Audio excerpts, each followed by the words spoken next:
Ay ulit ma'am ng sinulid po ma'am. So ayan, para po makita nyo po yung pinaka perfect ng paglalagay natin ng sinulid. Then kung may mga katanungan po kayo ma'am, mag-message lang po kayo sa akin para po ma-guide ko po kayo. Okay? So napakadali lang po yan ma'am. Ma'am, may presyo lang po ito. Hindi na po ito tanggalin ma'am. So ito na po siya ma'am. Ayan. Lalagyan nyo lang po ng ganyan. Then mayroon pong biaklo na maliit. Igaganito po siya. Ipakain nyo po sa kanya. Ikutin nyo po itong handwheel. Ganyan po siya ma'am. Ayan. Then makikita nyo po magsasama yung dalawang sinulid. Then pagkatapos gaganin lang po siya ma'am. Then ituturo ko po sa inyo ma'am yung paggawa natin ng button hole. Presyo lang po yung plastic dun sa likod para bumagsak po at matanggal itong pressure pot. Then yung bilog po na butones natin, dito po natin yan ilalagay ma'am para sukat po siya ng gagawin nating pangwalis. So ayan po siya ma'am. Then pag nailagay nyo po siya, ganyan lang po siya ma'am. At huwag nyo po kalimutan, ibaba itong thread guide. Ito po yung thread guide dito ma'am. Ayan o, kita nyo po siya ma'am. Ito, may nakasulat po na BH. So itatapat nyo lang po sa gitna. Saan po yung gitna ma'am? So ito po ma'am yung gitna natin ma'am. Diyan po natin ilalagay yung ating button holder guide. Tapos maglalagay po tayo ng sinulid ay tela. Sasalpak natin siyang ganyan. Pag naisalpak natin ganyan, ibababa natin yan. Pipili po tayo ng button holder. Ito po siya or ito. So ayan, pipindutin lang natin yan. Then itusok mo muna natin yung karayom sa baba. Then pindutin natin yan. Automatically po yan, nagagawa po siya ng button holder ma'am. Hindi na po kailangan kayo na po yung gagawa dahil matik na po siyang gagawa ng pangwalis at pang button holder. Okay? So lahat po ng patterns niya ma'am, gumagana po yan, wala po siyang issue at wala rin po siyang problema. At kung meron po kayong gusto itanong, tanong lang po sa akin ma'am para ma-guide ko po kayo ma'am. So ayan po yung button holder na ginawa niya po ma'am. Taas nyo lang po siya, ayan. So ayan po siya, ayan po yung pang makapal na button holder ma'am. So meron po siyang pang manipis para naman po sa mga cotton at sa mga maninipis na tela. Okay, so pag ganitong medyo matigas po siya, so alalayan nyo lang po siya dito ma'am. Kasi baka naipit po siya dito ma'am. Ayan, ayun ako, naipit po dito ma'am. So kailangan nyo po siyang alalayan para hindi po siya naipit dito ma'am. So dito kailangan po maayos po yung pagkalagay nyo dito ma'am. Kasi pag hindi po maayos ma'am, maaaring magputol-putol po ng sinulid yung tahi nyo po ma'am. Ayan. So ito lang po siya ma'am. Ulitin ko po ma'am. Ayan. Okay. So ganyan.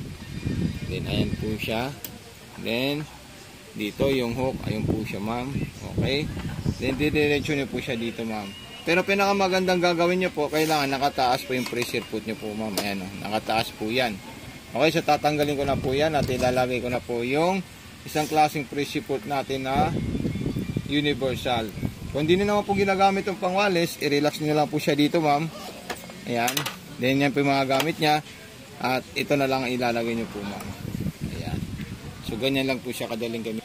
Ito po ma'am, gagawa po tayo ng mga zigzag kung anong gusto nating design. Like scallop ang gagawin natin ma'am. So ayan po siya. Pindutin nyo lang po yan para tumakbo po siya. Tapos kung gusto nyo naman po na another design like street sewing po ma'am. So ito po siya ma'am. Ayan. Ayan po siya din. Kung gusto niyo po malalayo naman po ma'am yung spacing niya. Ito po yung distance niya ma'am. Ito po siya ma'am. Ayan. Then kung gusto naman po zigzag, i-adjust nyo lang po siya. Then pwede po malapad, pwede makitid, pwede masinsin, pwede malalayo. Ito po. Ito po yung distance, ito po yung lapad para sa zigzagger po ma'am.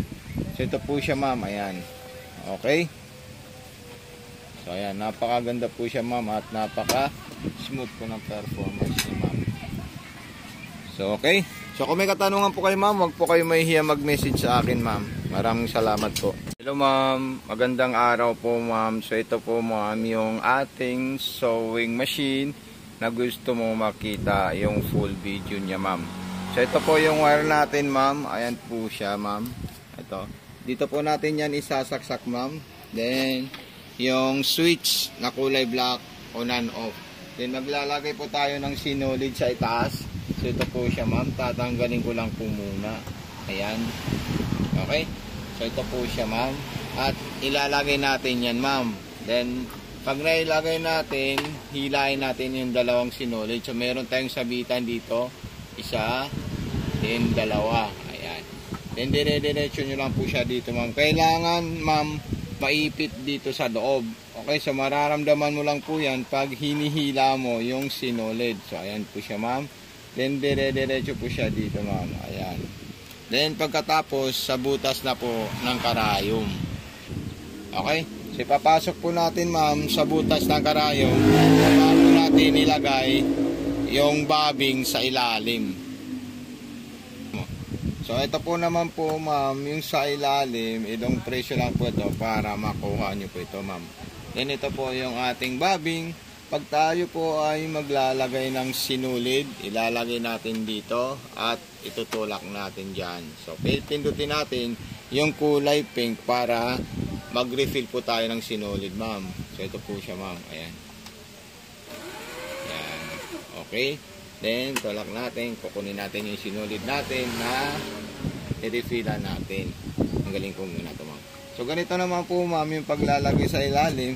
Mayroon po tayong indicator na ganyan, disasabit natin doon, papunta po dyan. Then, hawakan natin yung sinulid natin ng galing sa karayom at ikutin natin, ma'am, ng ganito para ilabas niya po yung sinulid sa ilalim. So, ayun po silang dalawa, sabay na po sila, ma'am, na lumabas. About naman sa mga accessories, nandito naman po siya, ma'am. Okay?